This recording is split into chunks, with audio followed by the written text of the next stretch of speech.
It is amazing to me that people are surviving 2020 without journaling. Welcome to a video where I try to convince you to start journaling, or if you already journal, I don't know, validate your experiences, get you more pumped about doing it regularly. There's something for everyone here. Let's just take a brief moment to acknowledge that I made this set and I have a real microphone right here, which I may or may not be using correctly. You never really know with that kind of stuff. And Utah is under executive order, so me and Tana can't film together. So you're gonna get me bouncing off my own energy in this video, and as someone who kind of spends their life bouncing off my energy,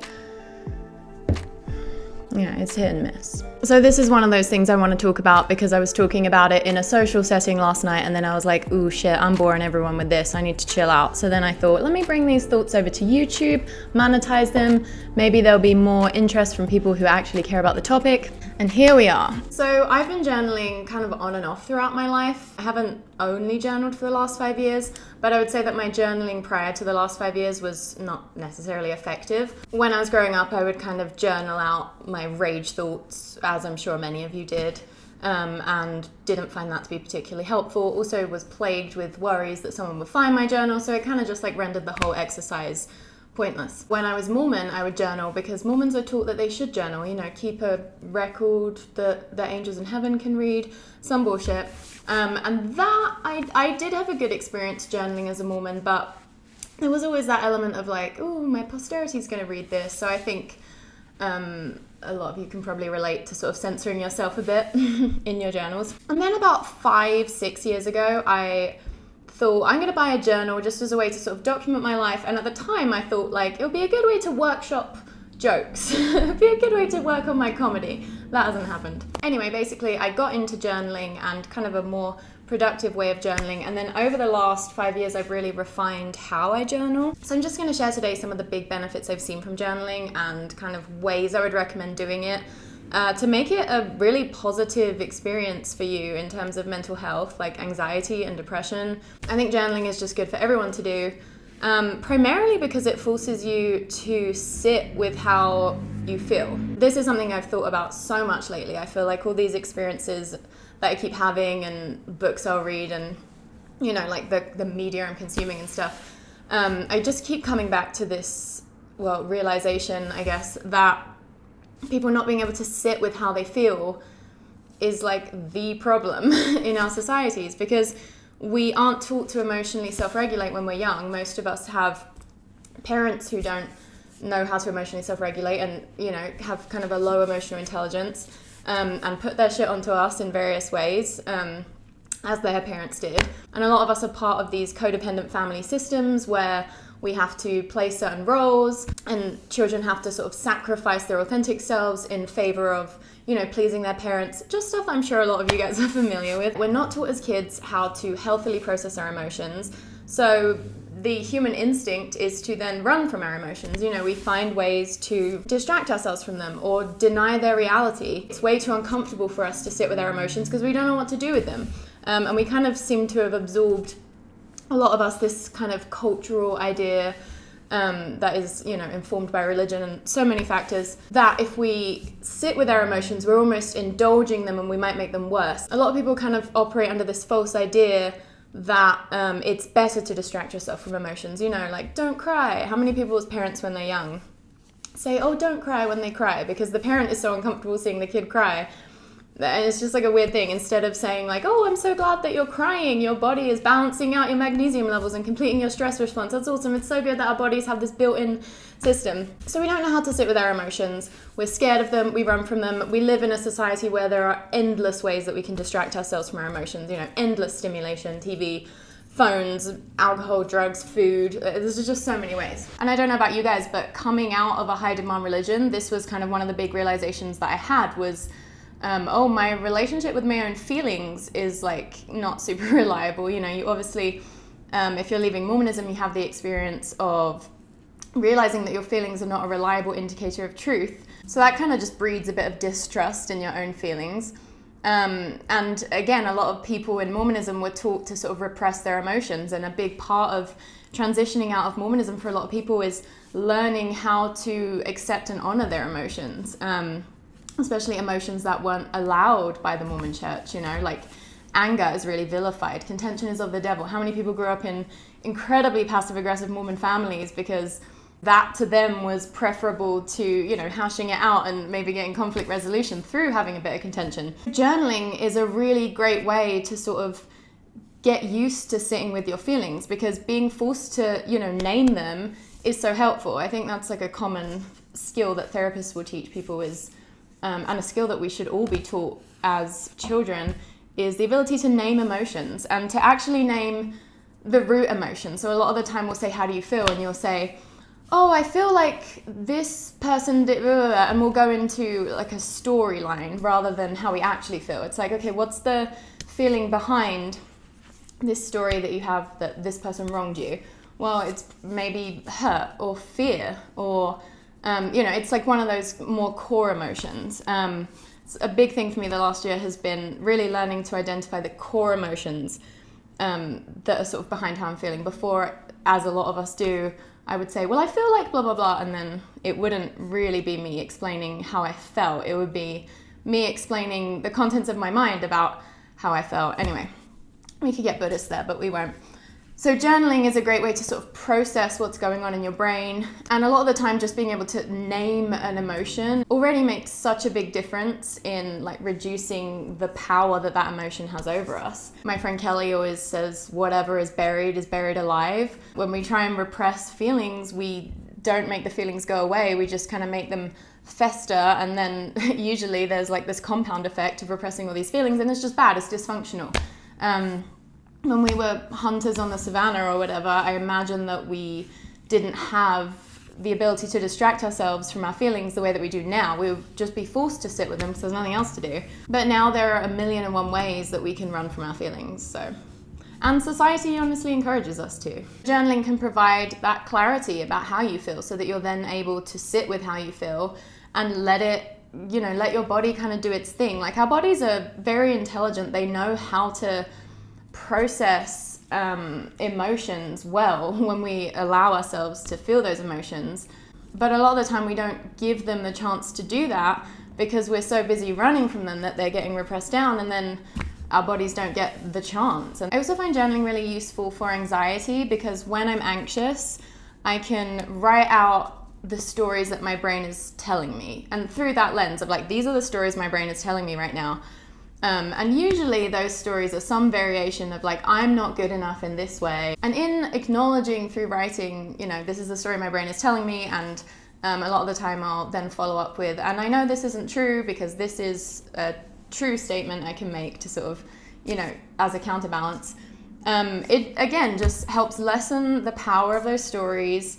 And it also just helps me feel so much clearer. Like, so much of anxiety is like just feeling overwhelmed, and like your brain is sort of foggy and muddy, and there's like these feelings of like fear and sadness and like all this weird stuff going on at once. It's a real chemical cocktail. By organizing my thoughts and feelings about something that's going on that is challenging for me, I am then able to sort of take the pressure off, and it feels like in writing it down, it's like a weight has been lifted off of me because I've organized the issue, and I've sort of clarified the root problem, which a lot of the time is just false beliefs. As I just mentioned, I like to use journaling as a way to write out affirmative statements of things that I believe to be true, or sometimes want to be true. You know, there are some things that I want to be true that are kind of subjective, and so it's useful to believe that you are someone who is those things already. An example would be, you know, I wouldn't say I'm the most confident person, but I can affirm to myself, I am confident, because I think being confident just starts with the belief that you are confident. Like, some things are fake it till you make it,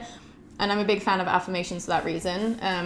Journaling and journaling affirmations specifically can really help you get clear on what false beliefs you can replace with a better, more positive, life-enhancing belief, because so much of our human experience is about the beliefs we hold about ourselves, about other people, about the world, about what's possible for us.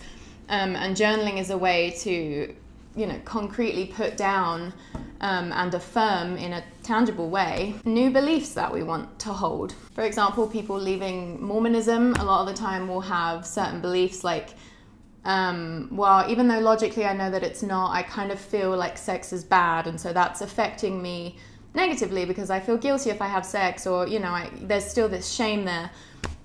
one of the ways we can sort of combat that and make it better is by affirming what we want to be true or what we know to be true. So, for example, you could write down, sex is natural and healthy. I am a sexual being who deserves pleasure. As long as the sex I'm having is consensual, it's not bad, you know, stuff like that. The brain loves repetition, and when we want to change our brains to kind of look at the world more positively and in a way that's more beneficial for our well-being, we need to replace harmful beliefs that we have with positive ones. And when we want to implement new habits or new ways of being, it's all about repetition. The brain loves what it's always done. The brain is always looking to do what's familiar. So when you're trying to go from, you know, these certain mindsets that have kind of harmed you typically to a more beneficial one, like something like confidence is a great example.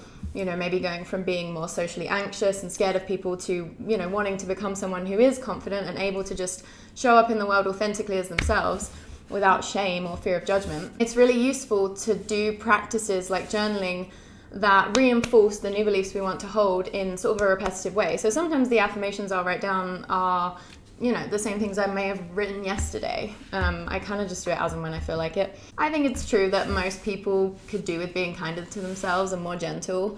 And I have found journaling to be one of the best ways, if not the best way, to kind of make that possible for myself. It just feels like the physical act of writing something out is really useful. And it's different from just thinking about it in your head, because there's just endless thoughts going on in our heads all the time, a lot of them like negative about ourselves, to be honest. So I feel like the act of writing is more powerful, you know, and again, just getting that clarification. I think there's this false belief that we have to be hard on ourselves, otherwise we won't grow, but I don't believe that to be true. I think that when we can accept ourselves just as we are right now, it's much easier to change. That's the paradox of self-growth. Journaling is also really useful for clarifying plans that we have for the future or goals we want to reach.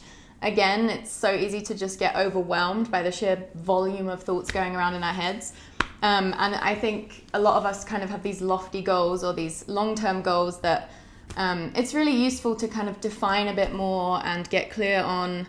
And for me, I feel like if I journal sort of a plan, even if it's a loose plan, that's like a bit more concrete than just kind of the ideas I have in my head, then I feel more motivated, I feel less overwhelmed, less prone to procrastination and apathy. I really like writing down my intentions for like a given day or week or year or, you know, even my life.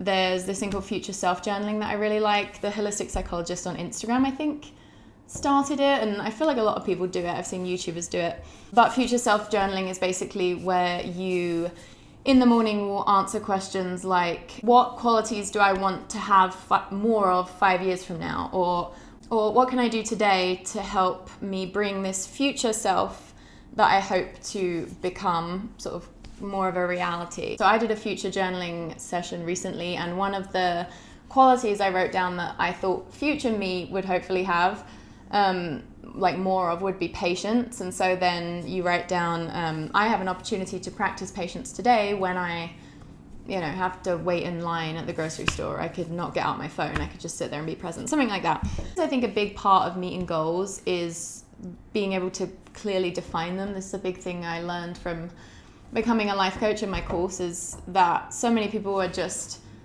procrastinating things for years because the task of achieving this big thing feels so big because they've just never taken the time to sort of break it down, and so they just feel overwhelmed by the enormity of the task. You get it. Finally, I want to talk about gratitude journaling. This is something I have practiced for a long time now, probably like 8 years, and it's typically something I'll do in like periods of crisis, like if I'm going through a breakup or something. There's a lot of really good science about gratitude journaling. I was just perusing the web before this.